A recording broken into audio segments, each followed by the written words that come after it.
गुरु वो नूरी तत्व होता है जो शरीर के अंदर विराजमान होता है, जो स्वयं रूप धारण करके विचरता रहता है, शब्दों को निकालता रहता है। वचनों का इस संसार के अंदर शिष्यों के ऊपर बहुत महत्व होता है। गुरु के शब्द के अंदर इतनी ताकत और इतनी अक्षमता होती है,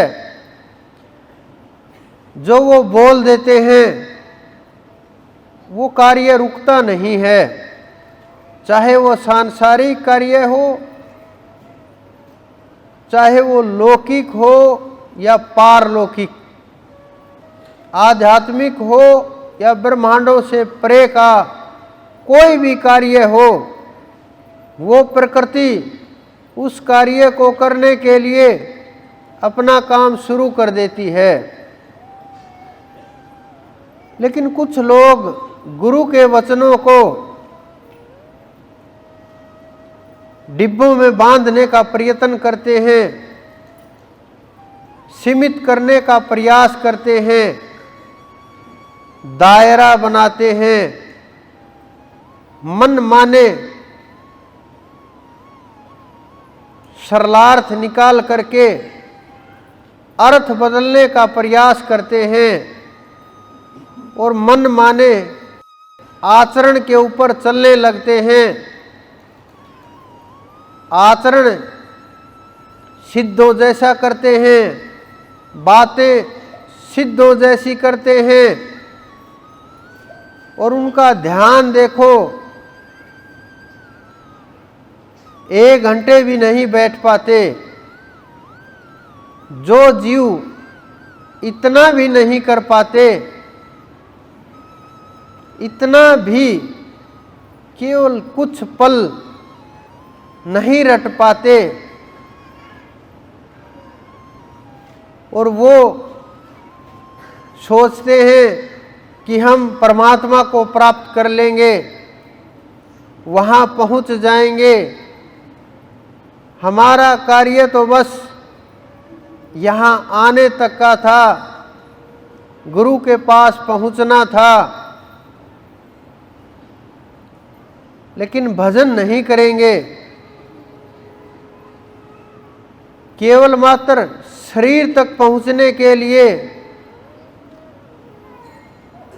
सेवा के लिए जितना भी आप कदमों से चलोगे, अगर आपने किसी जन्म में पैरों से कुछ गलत किया है, वो पाप कटने लगेंगे।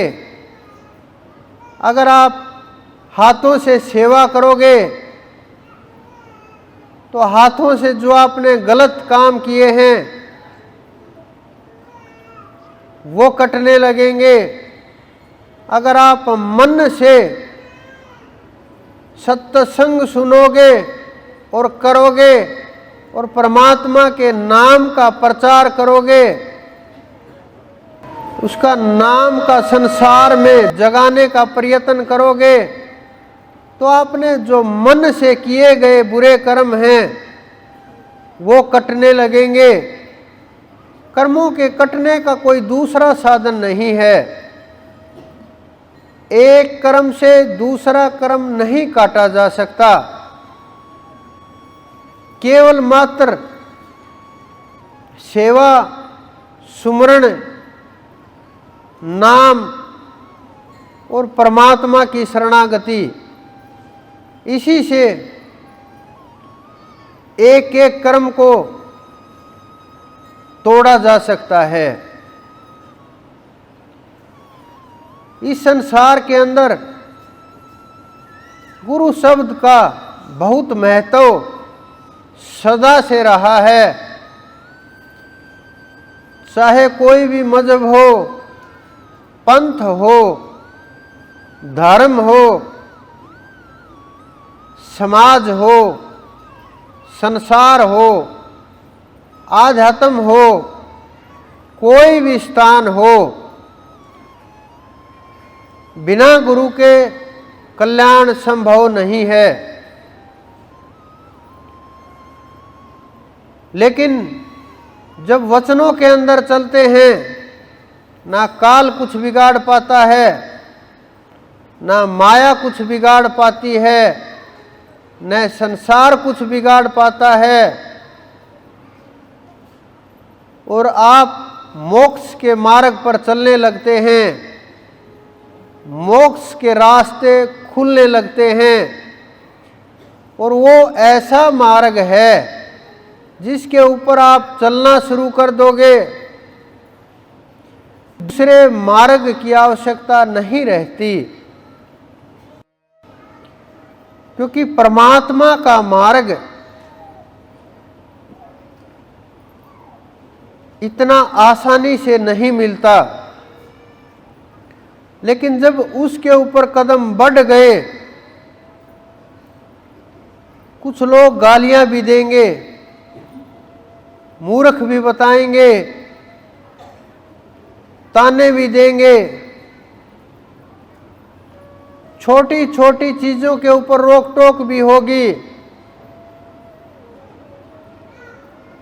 लेकिन अगर हम वहां नहीं रुके, फिर और बड़ी मुसीबतें आएंगी। फिर हम वहां भी नहीं रुके तो फिर लालच प्रदान किए जाएंगे, भिन्न भिन्न धन के, ऐश्वर्य के। वहां भी नहीं रुके तो फिर समझो मार्ग खुलना शुरू हो गया और उस परमात्मा के नजदीक जाने लगे। और वहां अनंत अनंत भंडार हैं जिनकी आवश्यकता ही नहीं पड़ती, क्योंकि वहां सांसारिक भोजन की आवश्यकता नहीं है, सांसारिक पदार्थों की आवश्यकता नहीं है। ये संसार के खाद्य पदार्थ, भोग वस्तुएं वहां किसी काम की नहीं होती। वहां केवल मात्र नाम का सुमरण होता है, और नाम के बिना वहां चढ़ाई नहीं हो पाती। जो जितना वचनों के अंदर रहता है, ये तो हमारे शास्त्रों ने भी कहा है। आप सुनते भी रहते हो, बोलते भी रहते हो। ध्यान मूलम गुरुर मूर्ति, पूजा मूलम गुरुर पदम, मंत्र मूलम गुरुर वाक्यम, मोक्ष मूलम गुरुर कृपा। हमारे शास्त्रों में लिखा गया है ये। मैं अपने पास से नहीं बोल रहा, जो हमारे संतों ने बोला ये वही सब कुछ ज्ञान है जो मेरे गुरु ने दिया, वही ज्ञान है। क्योंकि गुरु के बिना ज्ञान नहीं हो सकता। राम कृष्ण ते कौन बड़े, तीन्हे भी तो गुरु कीन, तीन लोक के वो धनी, गुरु आगे आधीन। इस संसार के अंदर राम और कृष्ण से ऊपर अवतार ही नहीं हुए। इन्होंने भी गुरु के सामने नतमस्तक हुए, गुरु वचन में रहे, गुरु आज्ञा का पालन किया, गुरु के दिखाए मार्ग के ऊपर चले। तभी ये आज संसार के अंदर पूजनीय हैं और पूजा की जाती है, ध्यान किया जाता है इनका। लीलाओं का गुणगान करके पार उतरा जाता है।